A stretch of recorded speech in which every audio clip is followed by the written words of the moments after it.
Like I remember the first exam I took at Berkeley. Yeah.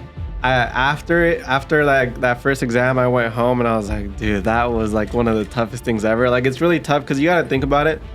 These are kids whose parents probably like put them in private schools and got the, tutoring and, whose parents are probably educated. So it's hard when you come in, like we're both first generation, college graduates. So it's really tough when you're competing at that level. So there is levels to it, but as long as like you put in the work, you're gonna be kind of in the middle. Didn't you used to like sleep in the libraries and everything? I'd be in the library at like 5 a.m., but I feel like I was playing catch up in college because a lot of these cool like kids, they just have like their backgrounds are different, right? Like we didn't come from that background, so like I was in the library 5 a.m. so like all day just trying to play catch up. But it is really tough because there's some really smart kids in those colleges, like really, really smart. But that's when you know you're doing something good. You're putting yourself out there. You're not the smartest in the room. Yeah. You're learning from other people. You're also a huge minority. Like in a classroom, there's like maybe like one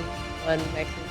So I had software classes. Yes. With it was like 2,000 students. Wow. Like tons of students. So imagine trying to compete with like 2,000 other really way. And they've been students. coding since they're like in they've been middle coding school. since they've been Since they were born. Yeah, in the womb. That's gonna be Zion. But now, like our parents, they brought us here for a better life, and like that's what we're doing, right? Yes. We want to get our education. We're doing our businesses, right? Yes. But now it's crazy to think about our son Zion.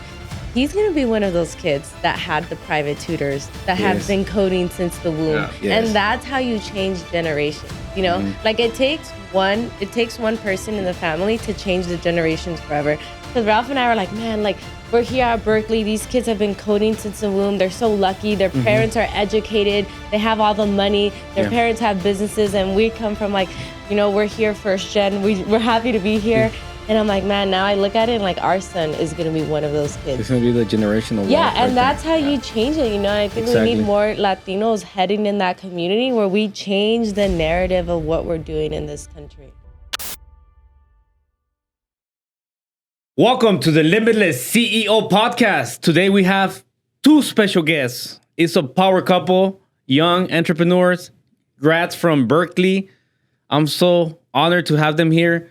They drove from Newport Beach. They thought it was going to be 1 hour. It was a couple hours, 7 miles. Couple days. Relates to like a couple days. But anyways, thank you for being here. Thank you, Rafael. Thanks for having us on. Thanks for having us. Thank We're you. I excited appreciate you. And these are some great guys. I met them in the inner circle. And when I spoke to Rafael and Natalie, I was super impressed what they're doing.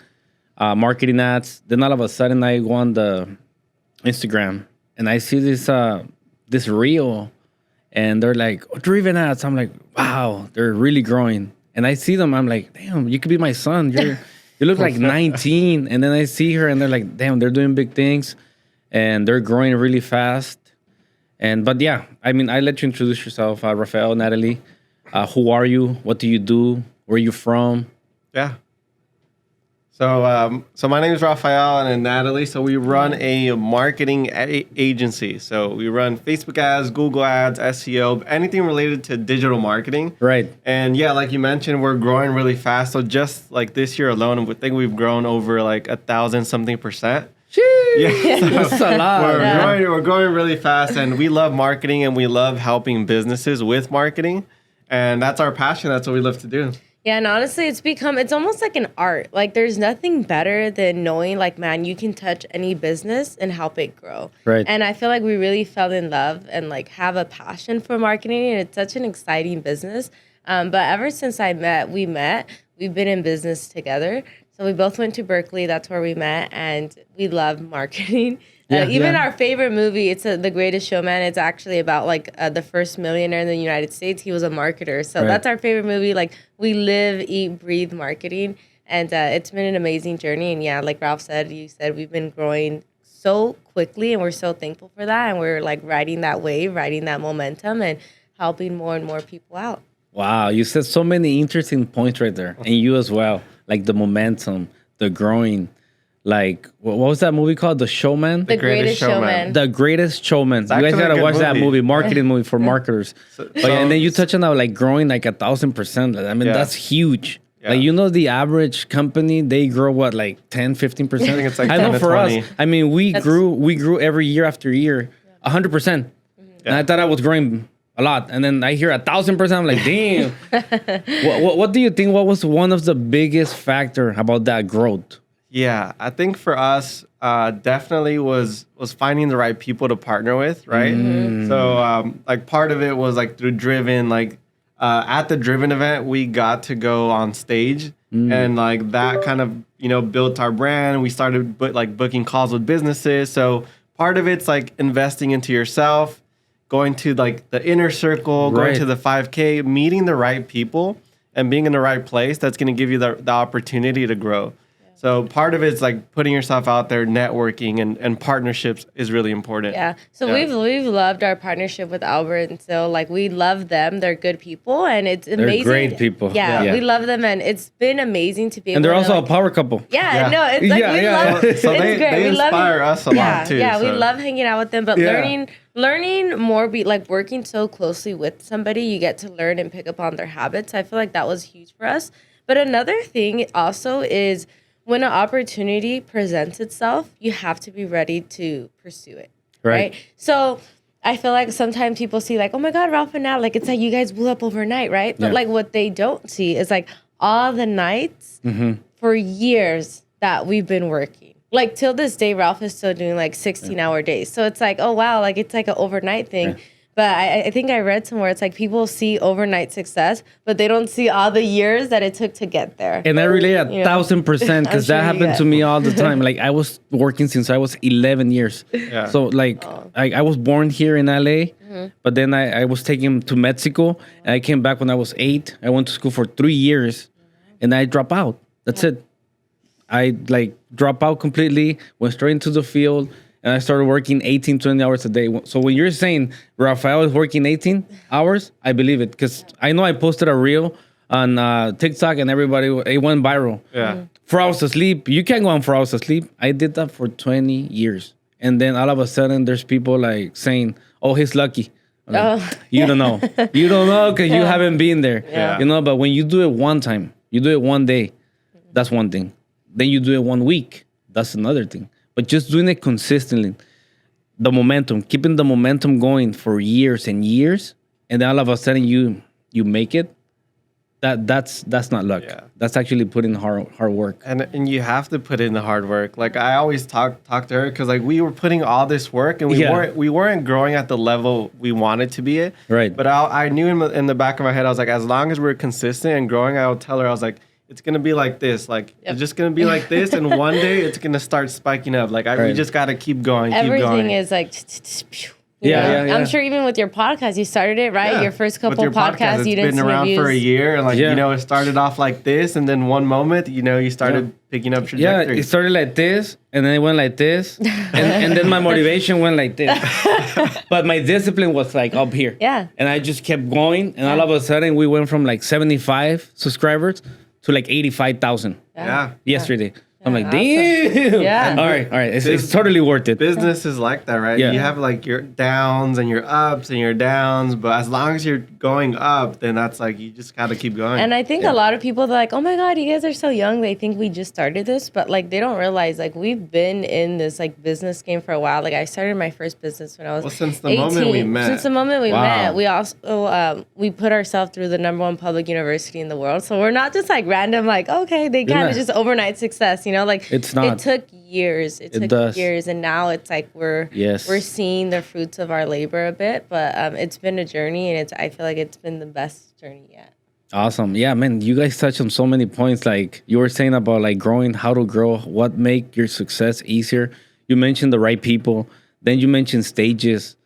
Why do you think having the right people on your team, having the right people around you? You mentioned the power couple. Now, right after this, you're not playing games. You're going networking. You're going connecting with the right people. Why do you think having the right people and getting on stages is important to your brand?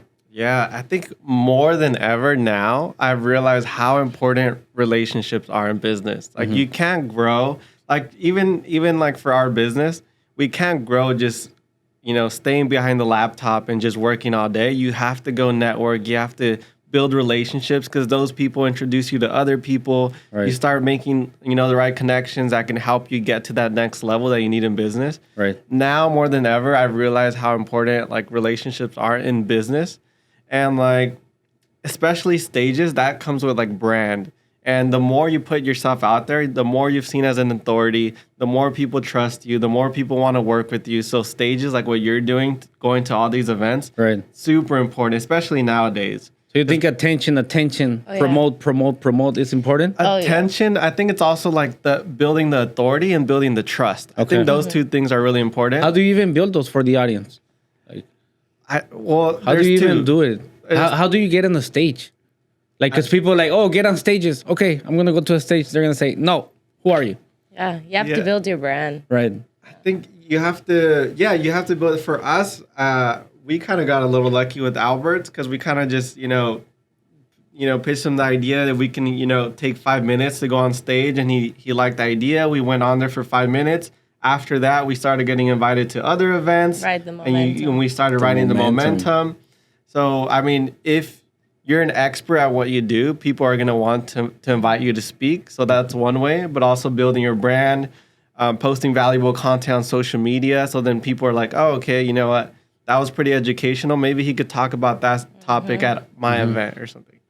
I love it. Yeah. Yeah. Yeah, I didn't see myself speaking, but then I went to this event. I spoke next to Tim Story and Greg, and I think you were speaking there as well. All of a sudden, I started getting requests. I got a request from PC Social in front of 700 contractors. Now I'm speaking to everybody.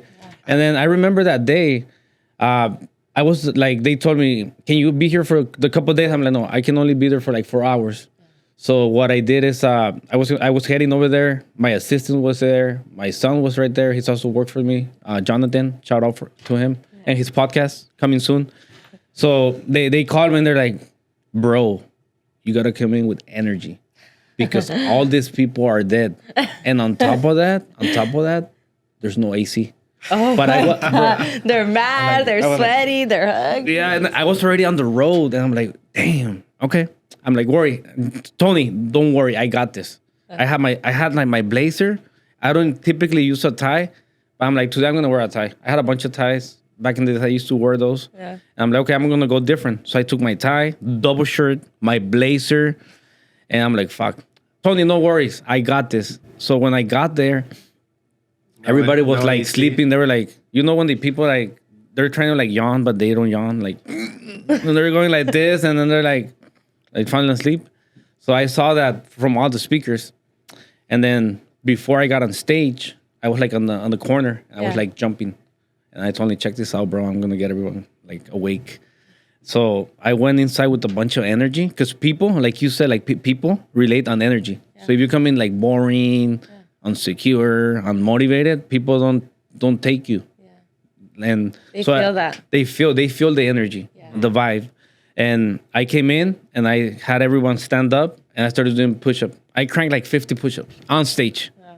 And then so their blood's pumping again. They're like, okay, let's do this. Was that the first time you started doing like push-ups and stuff like that? That was actually the first time. Yeah, because I was a little more confident. And then, I mean, I was already sweating. Like, might as well. Like, people, like, when they're on stage, they were like, I don't care. Like, let it flow. Yeah. So I started like doing my push-ups. I was on stage. Everybody was super impressed. I'm like, I think I'm not that bad at this. So I started just speaking. Yeah, that's how everything started. And you rode the momentum. And it takes I kept the momentum going. It takes one for other people to start inviting you. Right. Like now that was one, and then you're starting to get invited to other ones and all of that. Another good way that you could start, speaking on stages I think if you host your own event. Yeah. Like that's what I'm seeing, like Chris Medina, Nestor, hosting their own events. Right.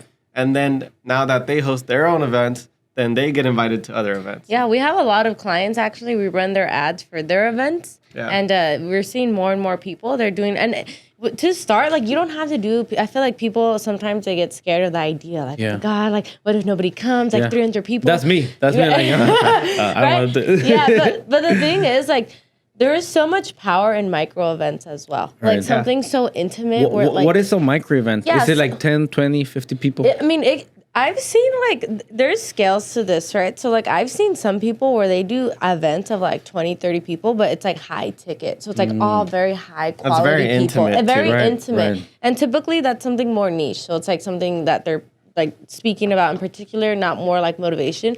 But you can also do a intimate event of, like, 50 to 100 people, right. you know? So, I feel like, and I feel like the hardest part is, like, starting with an event. Because then you have that feeling, and it's, like, what if no one shows up and you have like this venue, right? And the thing is, like, you can do a podcast and you can do this, and if nobody watches it, nobody knows. Right. But if no one goes to your event, it's like a public thing, right? And it's like a fear of a lot of people. But like, you don't have to start with like 1,000 people in an event. Like, you can do like a 200, 100 people in an event. 50 and people, as long as you people, start, 200, and you build it up and you build it up. But we have a lot of clients where we run their events, some of them bigger, some of them smaller.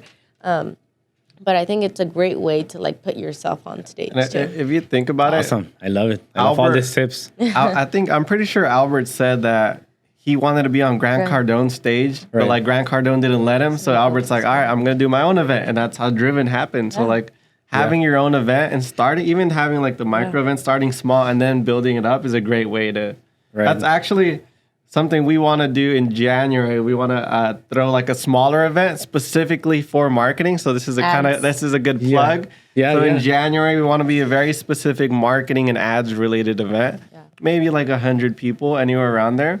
So that's kind of actually something we're planning to do pretty soon. Niche down. And I want everybody to walk out of that room and be like, okay, I understand how ads work. I understand how I can use it for my business and help grow my business.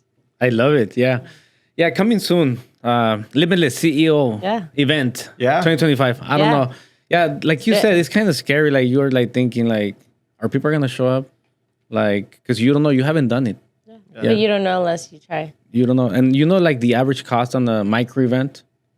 Is it like maybe like a couple $1,000? Yeah, it's a couple. Or does it pay by itself because people are coming in? So events, I'll tell you, a lot of events, people don't throw events to like profit money. A lot of the time it's to build your brand. So a lot of the times people will actually break even, maybe even lose money when they throw events, but it helps build their brand. And anytime we have clients doing events, we always recommend to do like some sort of like a sell there so that, you upsell people there. Yeah. Right. But it's more to build your brand rather than to like, I'm going to profit. Like, you probably won't profit on ticket sales, but if you have a good offer, for example, like for Albert, he had one person who bought a $65 ticket. They sat all the way in the back. Right. But they bought his 5K mastermind.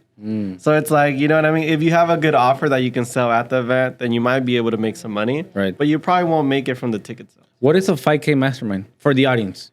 Because there's a lot of people, like, we know. I mean, we know what is a 5K mastermind, but how important that is for your business. Because 5K is a lot of money. There's people that don't, like, for me, I mean, back in the days, I was working 18 hours a day. Yeah. And I couldn't save $5,000 in a year. Yeah. So how important is going to a 5K mastermind? What is a 5K mastermind and how important it is to attend to a mastermind? So I think the term 5K mastermind, I think that's like Albert's term that he uses. Right. But a 5K mastermind is basically a group of people that, come together to learn certain topics, or, it could be related to business, marketing, whatever. But it's a group of people that are masterminding. They're all, and it's cool because it's intimate, right? Like, let's just say it's 10 people, 5 to 10 people, but everyone's like brainstorming, giving out ideas. So it's like you're literally masterminding.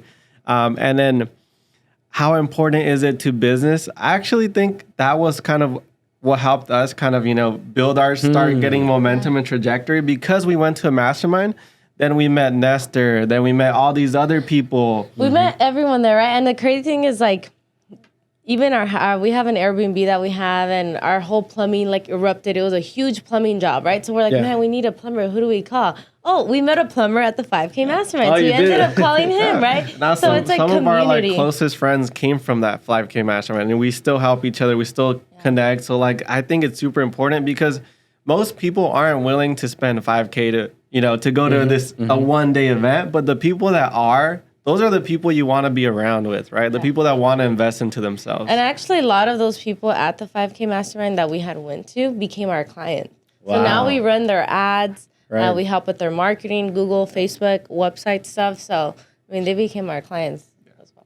That's so important. So important to attend to those 5K Masterminds or masterminds or events overall.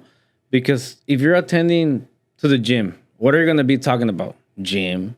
Workout, bench press, leg workout, whatever it is. You're attending to the hiking because there's so many people. How do I grow? How do I scale? How do I do this? Man, you're going hiking. You're going party. What are you going to talk about? Party stuff. At the club. At the club. How do I scale? Talk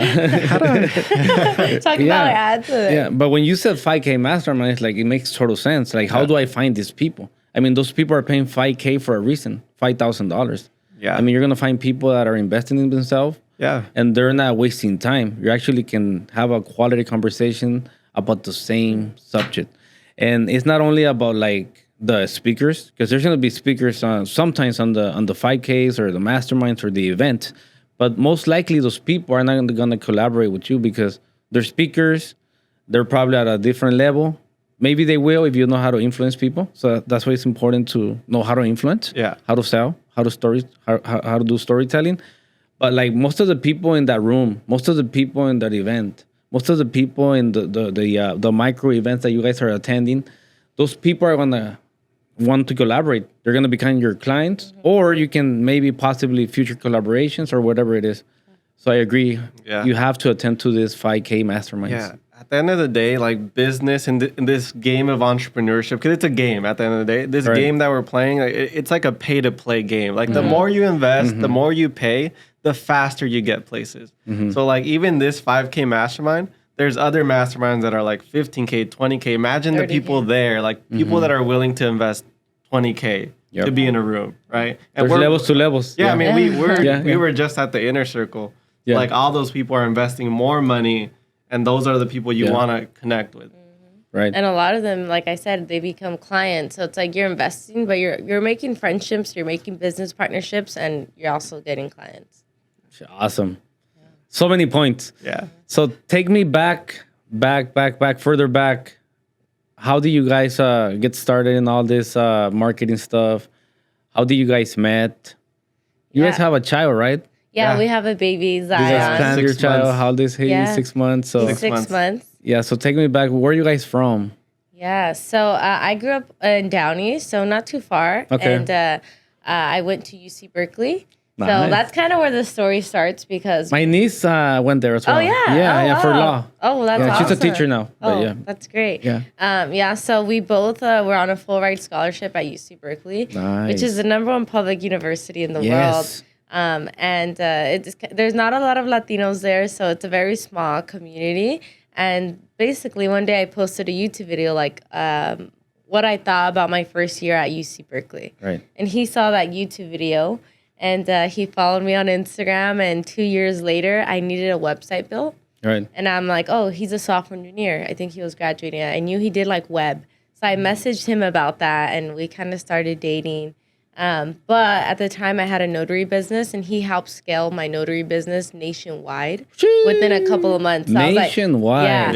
So I was like, wow, he's very business savvy, and he has like that special touch. The moment since you have that recipe, is it like the secret sauce? A little, like that King Taco, sauce. Like everybody's looking for the for the recipe. A little secret sauce. Yeah. But when we met, she actually taught me how to snowboard. So the first date, so like the first kind of date. I always wanted to snowboard. Oh, my son's been telling me. I'll teach you. Yeah, I mean, you got Big Bear. It's like 2 hours. Wow. But she taught me how to snowboard. That was like our first date, technically. Yeah. And the moment we met, she was very business oriented. So like, she had her notary business. She was like snowboarding on the mountain down, like on the phone, handling business. Wow, like closing deals. Snowboarding. But like, so I really like that about her, is how she was already like motivated about business, entrepreneurship. And then what I did is I basically used my like software engineering background to help her business scale. And that's kind of like how we first started working together and learning how to like work together. Yeah, he did all the systems, operations, and he built me custom software. So I mean, Ralph is like, he's a genius, truly. Yeah. So then you look like a genius. Yeah. we started with, that's kind of our start to business together. That was a couple years ago. And then he was a software engineer at Microsoft for a while. Wow. And this is when we started our marketing agency.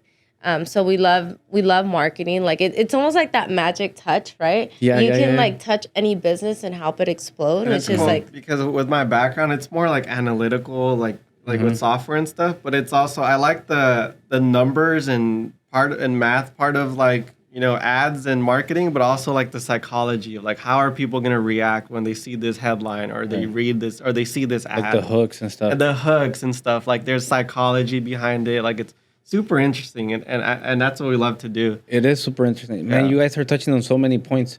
But before I forget, I wanted to ask you about the Berkeley. My niece, so she's like the smartest. She got all the scholarships. She got like the best rates, the best score, 4.0 GPA. She went to Berkeley. And then she thought she was the smartest. Yeah. When she got there, she saw, or she told me, she got into the hallway. There was all these kids like lined up, like sitting down, like reading. Like she was not the smartest right there. So is that true? Berkeley's tough. Yeah. It's like, it's you guys both went there, yeah. Yeah. Berkeley's really tough. Like I remember the first exam I took at Berkeley. Yeah. After like that first exam, I went home and I was like, dude, that was like one of the toughest things ever. Like it's really tough because you got to think about it. These are kids whose parents probably like put them in private schools and got the, you know, tutoring and, you know, whose parents are probably educated. So it's hard when you come in, like we're both first generation, you know, college graduates. So it's really tough when you're competing at that level. So there is levels to it, but as long as like you put in the work, you're gonna be kind of in the middle. Didn't you used to like sleep in the libraries and everything? I'd be in the library at like 5 a.m., but I feel like I was playing catch up. Right. In college, because a lot of these cool like kids, they just have like their backgrounds are different, right? Yeah. Like we didn't come from that background, so like I was in the library 5 a.m. till like all day just trying to play catch up. But it is really tough because there's some really smart kids in those colleges, like really, really smart. But that's when you know you're doing something good. You're putting yourself out there. You're not the smartest in the room. Yeah, you're learning from other people. You're also a huge minority. Like in a classroom, there's like maybe one Mexican. So I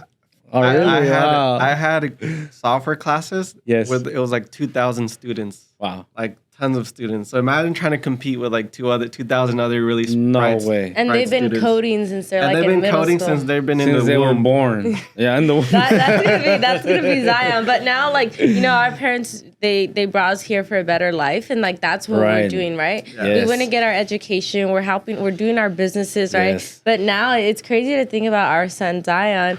He's going to be one of those kids that had the private tutors, that have been coding since the womb. Yeah. Yes. And that's how you change generations, you know? Like it takes one person in the family to change the generations forever. Because Ralph and I were like, man, like we're here at Berkeley. These kids have been coding since the womb. They're so lucky. Their parents are educated. They have all the money. Their parents have businesses. And we come from like, you know, we're here first gen. We're happy to be here. And I'm like, man, now I look at it and like our son is going to be one of those kids. It's going to be the generational wealth. And that's how you change it, you know? And I think we need more Latinos heading in that community where we change the narrative of what we're doing in this country, you know? I think we kind of are. Because like, I see so many different industries changing. Even like on the painting, just the painting itself. We started the Hispanic Advisory Board panel, the first one in the world, with the biggest painting manufacturer. It's $1 trillion company. Wow. And like we started a board and we're just helping thousands of contractors. People, they don't have the ropes. And people think like, oh, if you teach, they're going to take your job. But no, like we're actually educating people. Yeah. So when we're competing against each other, we're not killing ourselves. Yeah. Like we're charging $90 an hour, whatever we charge. And we're getting more projects. Yeah. We're being more profitable. But just touching base, going back to I know you were talking about marketing and sales. How crucial and important do you guys think marketing is for your business? It's to scale? everything. It's and, everything. And sales. You guys were you were selling when you were snowboarding. Like why were you doing that? What was going through your mind? Yeah, I mean, were you not scared to get like I don't know, injured or something? I mean, at that time, like, I mean, you know, when you're a business owner, you do whatever it takes. Right. It isn't. I think the other day we did a podcast and I didn't have a sitter that day. I had my 6-month-old and he was in the podcast, like whatever it takes, right? So at that time, I was growing my business really fast. If I had important phone calls, I'm not gonna be like, oh, I can't work. I'm snowboarding. No, I'm like, hello, yeah, is everything okay? You know, you gotta play it cool. Cancellation mode. Hey, how's it going? This is Natalie. How can I help you? And you're like, exactly. But to touch on how important is marketing, like I really feel like people don't understand how important marketing is. Right. Like it is one of the most important parts of running your business. You think that comes first? Marketing? Then marketing or sales? The thing with marketing is if you do marketing right, then sales is easy. Yep. You know what I mean? If you do marketing right, you build the trust up front, then it makes sales easier. It's like it's like the gasoline to your car, right? It's like you can't move forward if you don't have marketing. And there's a huge debate like what's more important, marketing or sales, but if you do a really, really good job with your marketing, people will be like, here, just take my money. If you have crappy marketing, your sales guy is going to have to convince them night and day why they need this. Yeah. Right. So marketing is so, so important. And I think there's so many businesses, specifically mom and pop shops and specifically Latinos where they never invested in marketing. Right. And they do word of mouth or maybe flyers and, oh, they're scared to invest this. Right. And like, I really want to help this like group and just like people be like, hey, this is how you scale a business. Like, word of mouth and having a good product will take you from A to B. But if you want to go to Z and you actually want to scale, you need to invest in marketing. And people will be like, oh my God, it's X amount of dollars to pay for a marketing agency or pay for marketing. But it's like, how much do you pay a regular employee? Okay, when you hire a marketing agency, you don't just hire one person. They have a graphic designer, they have a web designer, a Google specialist, a Facebook ad specialist, Berkeley grads, and you get all of that team for the price of like basically like fraction of the Imagine cost. if you wanted to build that internally, how like the employee cost that would take. Yeah, I agree. Like, and then people are thinking, how much am I gonna invest? How much you're gonna win? What is the opportunity cost you're leaving on the table? Yeah. Like people are leaving money on the table. They're thinking, oh, I'm gonna pay $5,000-$10,000 on marketing. But they're not thinking about the bigger vision about making $100,000 with $10,000. Yeah. Right? And you'll never be able to scale a business without marketing. You cannot convince me there's a single, like Coca-Cola, look at these big brands. Yeah. No one grows to a huge company without marketing. You just think about the elections. Like we just went through that. A lot of it was all marketing. Yeah, like marketing. All of them was they're campaigns, just spending tons and tons of money on ads. Like I don't know about you, but every time like we would see an ad, it was like a political ad. That's all marketing. I saw it all the time. All of that was marketing. Yeah, and I feel like a lot of people think that word of mouth or X, Y, and Z can get them to where they need to go. And they're like, man, why isn't my business growing? Why am I still in the same place? And it's like, just look, how much are you spending on marketing? Because you can have the best product in the world, right? You can be the best painter, best house, whatever it is. If nobody knows what you do, then they can't buy from you. Right. And if nobody knows what you do, it's because you don't have marketing. I agree 100%. What does Grant Cardone says? If nobody knows you, nobody flows you. If nobody knows you, nobody buys from you. But you're 100% correct. And I heard this from Ryan Pineda. I think it was Ryan Pineda. He was saying something like, okay, you got to do ads. You got to get out there. You got to do a podcast. You got to do everything. Why? Because people will see you once. Like, who's this guy? And then will swipe. But it takes time to get positioned. They got to look at you and hear you for at least 7 hours. And then they'll buy from you. So that's why it's important to do marketing. Yeah. But on marketing, how much do you think is the percentage that you need to invest? Let's say your gross revenue is $1 million a year. How much do you think is that sweet spot that people, the audience, can be like, oh, you know what? I'm making $100,000. I'm going to invest $10,000 on the market. So $15,000. It really depends. But one easy thing you can do is like, okay, I'm making this much. Let me just take 10 to 20%, and I'm gonna be like, that is all my marketing budget. And then that gives you an easy way to figure out how much you could spend, right? Because then now it's a percentage base. So you're like, okay, 20% is always for marketing. Like, for example, for us. And that's if you want to continue growing, obviously, right? Right. Like, even for us. It's like a gas. It's like a car, right? Yeah. If you're not putting the gas, which is the marketing, right. you're just like, you're like pushing the car. You want the car to go fast, you got to put the gas. And one of the... That's a good analogy. Yeah. one of the biggest issues we see a lot is businesses stop doing well and then they cut the marketing. But that was your fuel, right? Like, you're going to cut out what's bringing you the business. Right. So, and there's a misconception that like, 2 months of marketing and like I'm gonna be rich, and if I don't get X amount, then like this didn't work, right?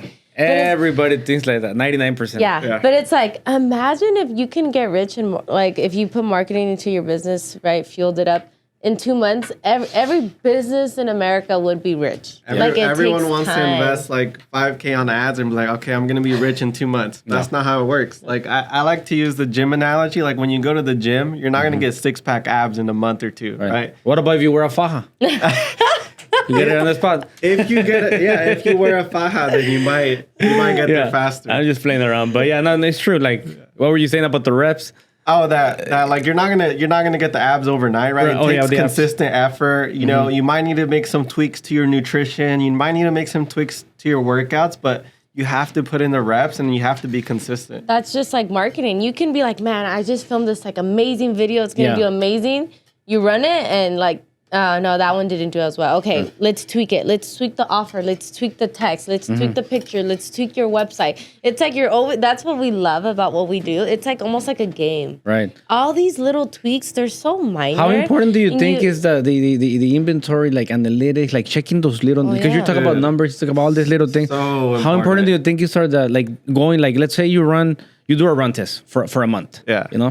And there's a lot of people, it's not working out. And they go for like 5 years. Yeah. And they're just spending like $500,000 on marketing. Yeah. Like, how important do you think is just like testing a small little budget? Let's say a small little budget for a week, and then a bigger budget for the whole month, and then going back and see what works, what didn't work, and how important are the hooks?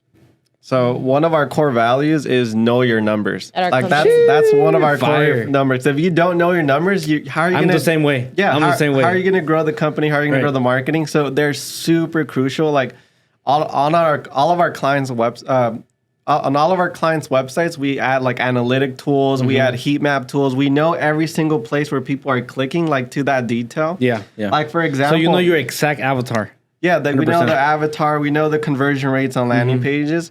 For example, recently on one of our client sites, we made a few tweaks and adjustments to their site, and then they started getting more leads. Like, the issue was that there wasn't an easy way for people to put their information. Like, I want more info. There was no easy way. There's too much friction. There's a saying called KISS. You guys keep it simple. Keep it simple, or keep it simple, stupid. So, for example, on this site, they would click the call to action, which is like sign up, right? Yeah. And then there's a really long form with like 20 different fields. And I'm like, well, there's the issue. So what we did is we simplified it, name, email, phone, and now they're getting leads. And they're like, wow, I'm so shocked that the simple change is bringing in more leads. So we go into our client's business and we look at everything. How's their website? How are they capturing leads, right? What's their offering? What's their messaging? Do they have a headline, right? And you'd be surprised the little things. Like, some clients, I'm like, hey, your Instagram is unprofessional for running ads. That's the first thing they're going to look at. We got to clean this up. So that's the fun part. It's almost like a game, right? It's like, okay, we got to tweak this. We got to tweak this. We got to tweak this. We got to tweak this. And then when everything comes together, it's like magic. But it's like a game for you because you like it. You're passionate. You could be there like for 10, 12, 13 hours a day. But like for other people, it might be like, this is boring. Yeah. Like, they don't know what to look out for. You guys know what to do. Honestly, you guys know, like, you're passionate about it. You have a skill set. You have clarity and confidence. Yeah, it's very complex. Like, now that we're like in this game and we're in this field and this is something like we eat, breathe, sleep, all we do is marketing. That's all we do. We don't have anything else that we do. I'm like, man, it's a lot more complex that people think. Right. And I'm like, man, like, for the average business owner, I would never, like, I hear some people, they're like, I run my own ads. I'm like, oof, probably losing tons of money because like, this is what we do all day long. And sometimes we take on clients that they're running their own ads. There's no pixel. They're losing tons of money. There's no proper tracking, no retargeting. I'm like, oh my gosh. So there's like, marketing, it's like it seems simple, right? Just put out a good video, but there's so much behind the scenes. It is not simple. Not simple at all. Like my assistant can only keep up with just taking content. That's it. And then we have to like upload it to the drive. And then we have 2 marketing teams, and they have to like actually do all the edits, because there's so different types of marketing, right? Yeah. So advertising. How many? So there's like the advertising, which is what we do. We run ads, so Facebook, Google ads, right? But then there, you also have like your media marketing. You have the organic, the content. Like for example, with Albert, he has a content team, but he didn't have like the advertisement team like us. So and he at first he tried to make his content team run the ads. Right. But the thing is, they're already so busy with doing the content where it's like, how are you going to have the time to properly manage your ads? And people who specialize in content, they almost never specialize in ads. It's like a different, it seems similar. It's a different niche. Yeah, it's a different niche. I feel like it's 2 different brains too. I feel like the content, it's like more of the creativity part, trying to get the right angles, and then the ad side, it really is a lot of numbers. It's really looking at the numbers, like what's the click-through rates, what's the cost per click here, like looking at analytics, looking at the video, the psychology behind the headlines and all of that. It's a math problem. Like Albert, he's like, I need 1,000 leads by Monday. So we're like, okay, if your cost per lead is by this, we're like, hey, we gotta do this. Yeah. I kid you not. Do you have $1 million to invest? We had a pretty decent budget, but a few days ago, he's like, we need 1,000 leads by Monday. We're like, okay, shit. Okay, let's look at the numbers. What's our cost per lead? What's our budget? Okay, we need to spend this much. So like, and I was like, hey, Albert, I need you to go film some more videos. Like, we need more ad creatives. He's okay, got you guys this and that. And and then we go into our testing phase, right? We test a bunch of ads at the same time to figure out what's the right audience, what's the right messaging. And then we found our winning ad, and it's bringing us like $4 cost per lead. And we're like, okay, let's double down. He's like 4x that, 4x. Yeah, quadruple. Let's go. So it's really fun for us. Like, we love it. Okay, you guys spoke about the suite. What are some of the challenges that comes with the marketing, with the sales? Like growing the agency, or what clients typically have? Some of the challenges you guys are going through, like the marketing, the sales, like finding the hooks, like finding the right numbers, so like maybe not making enough profits, overspending. Yeah, so I'll talk about some challenges that our clients typically have, and then some challenges that we have within our business. One of the biggest issues when we bring on a client is we're bringing in all these leads, but then we create a sales problem for them. They don't have anyone to call the leads. And what some people need to understand is cold leads, which is people are from like ads, are very different from people who are warm, people are like your friends, your family, people that are already in your network. If they want, like if I needed a painting service, I would call you, right? So what do you think is not, you touch base on like calling the leads, and you need a sales force to like actually call. How important do you guys think is the time to respond to that lead? Because like for me, I told my guys, you need to respond in less than 1 minute. So we have like these automated text messages that they send it to me, they send it to Tony, now my other assistant, and then someone at the office. So we want those leads to be responded in 1 minute, tops 5 minutes. How important do you think that, let's say people are getting leads and they don't respond till the next day? Oh, you lost that lead. Consider it gone. Because what people, and then they call them and they're like, no, they don't know who I am. And it's like, you don't understand. It's different from people that are in your network and cold lead. Online leads are so different. They need to be like very well taken care of. They're like a dainty flower. Within 1 minute, 5 minutes, you better call them. If not, next day, they already clicked on another ad. They don't know who's calling. Who are you? Yeah, why are you calling me, right? So I think that's a big challenge once we bring all these leads in. We have to help our clients prepare to get a sales team. Because a lot of the times, as CEOs, we're so busy. So if they don't have a sales team already in place, those leads, like someone has to make those calls. Right. And to that point, what you're talking about, the speed to lead is super important. Like, you'd be surprised, and like there's a bunch of data on this, right? So there's a few tips. Speed to lead, call within, I think 1 minute is like super good, but at least within 5 minutes, at least. Calling them back right away. Like, if they don't answer, call them back right away. You'd be surprised. Some people put their phone on do not disturb. And if you call back right away 2 to 3 times, they think it's like an emergency, so they might actually pick up. Ralph does that to me. I do that to her. So if she doesn't if she doesn't answer the first time, I call her back 2 to 3 times and she picks up. Yeah, there you go. Sounds. And even something like that, people will call once like, oh, they didn't answer that. I don't know, right? But it's like, man, like he said, they might have on do not disturb, right? You might have just missed them. Call 2-3 times and they're like, huh, this number keeps calling me. Maybe it's important. Right.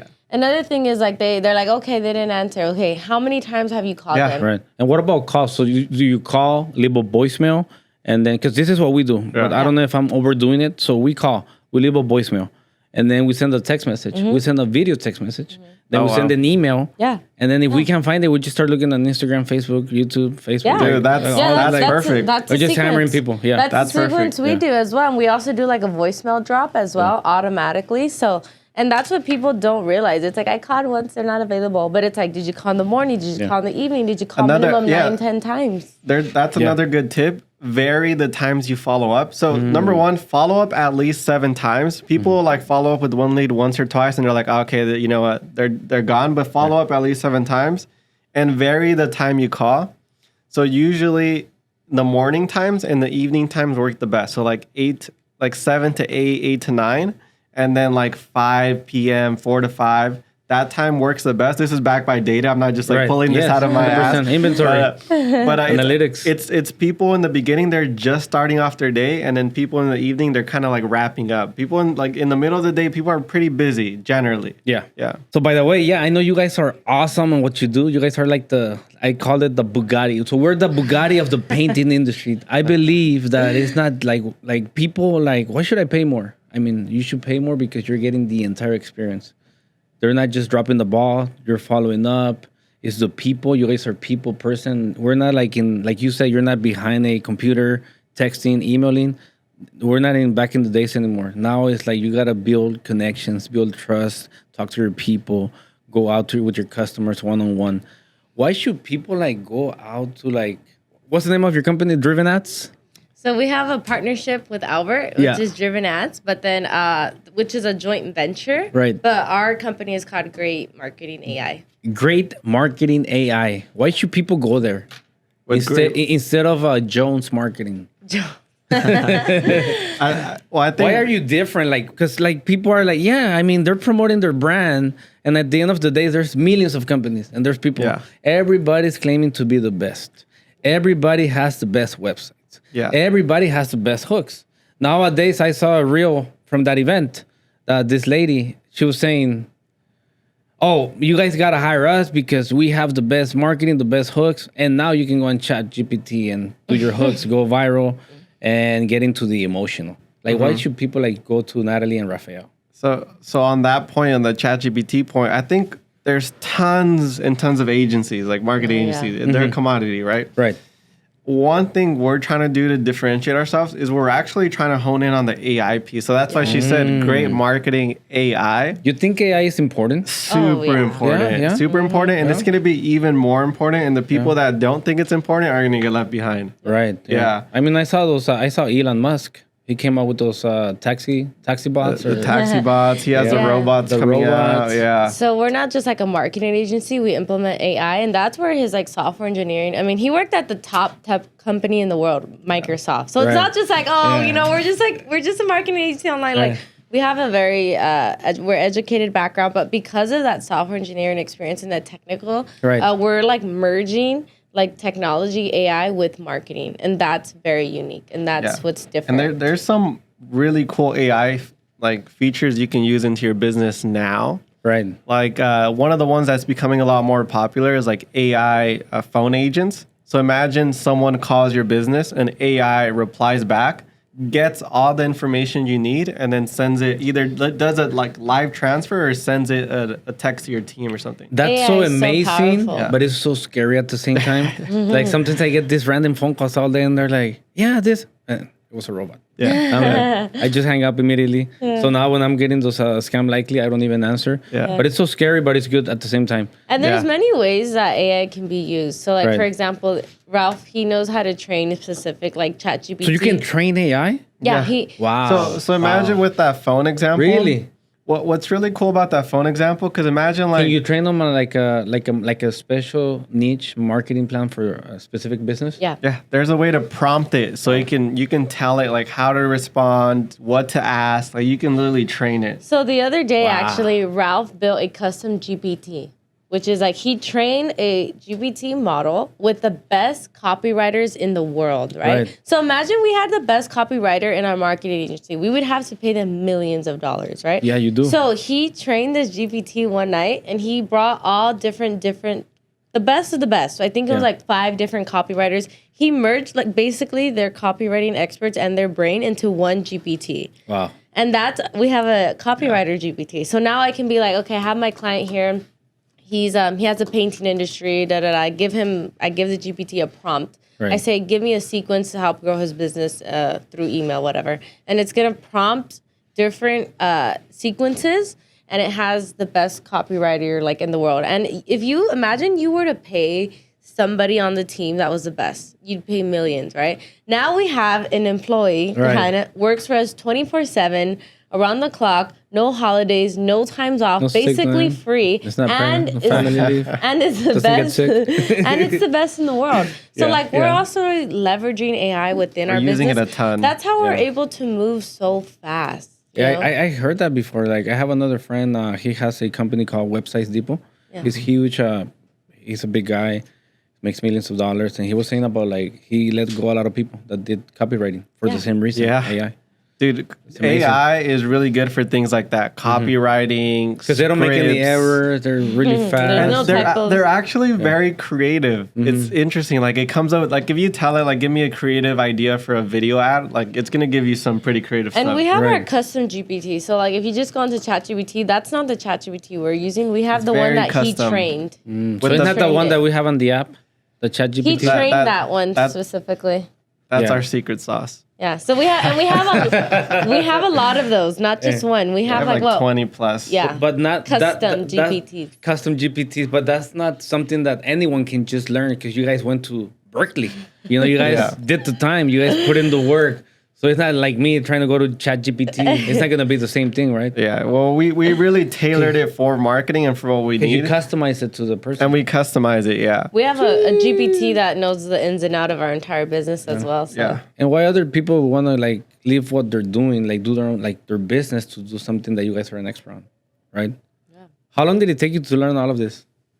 Like marketing or GPT? Like how to all create this custom marketing, GPTs? sales, ChatGPT. I mean, it's not AI. like we've been learning this for like years. So it's not like we're like, okay, we're gonna learn marketing this month. We're gonna learn sales. It's kind of like as it comes, right? So I mean, Yeah. Ralph has been But since the, software like for since- GPT, since the moment it came out, like we've always been using it because we know like AI's because there's always like different things that are trending and are Right. going to be the next thing. AI is 100% like The one next of, thing. one of the biggest things. And yeah. people are like, oh my gosh, like, is AI taking over, right? And obviously, with time, I do believe so. But the people that are going to be left behind are the people that are not using AI. Right. So people, it's kind of like if you're not going to adapt, you're going to be left behind. So it's like you look at us and you're like, man, how is their business growing at 1,000%? How are they so efficient? How are they? I mean, he's killer at systems, but like, how is that? Because we're leveraging AI. So like, we have custom GPTs, over 20 in our company that helps us, right? So that's Right. like having 20. That's like having a full-on team. That's Yeah. like having like 20 employees times 3. we have 10, 60 employees.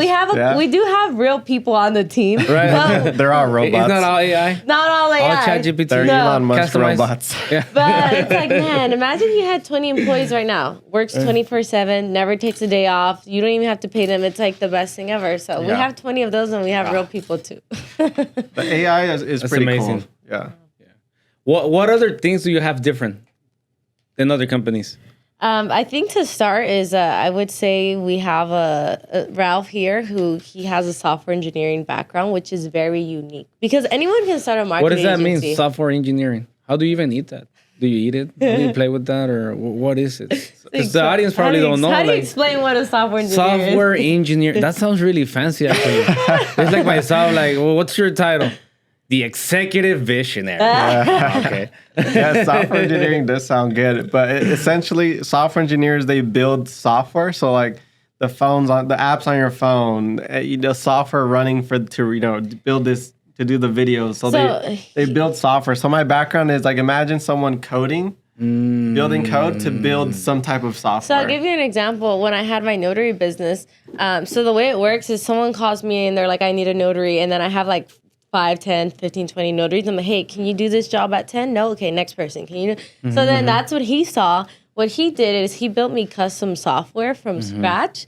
And it was kind of like the Uber, but for notaries. So then somebody would put in, I need a notary, and it will automatically send the order out. Whoever accepts it first. So he's able to build software from scratch. So it's an entire program coding. Type it's like of a marketing thing whole new that, language. that nobody has because you're building it from scratch. Yeah. So you're actually like going and customizing this special software with the process, with the program that is automated. Basically, you don't have to think about it. And if someone wants to do it, they can't. They have to be a software engineer. That's why I'm like, when like other marketing agencies, like someone that just like, I want to be a marketing agency. I'm like, good luck. Like, good luck. Yeah. Yeah, I'm like, good luck. That's awesome, bro. Yeah. We love what we do.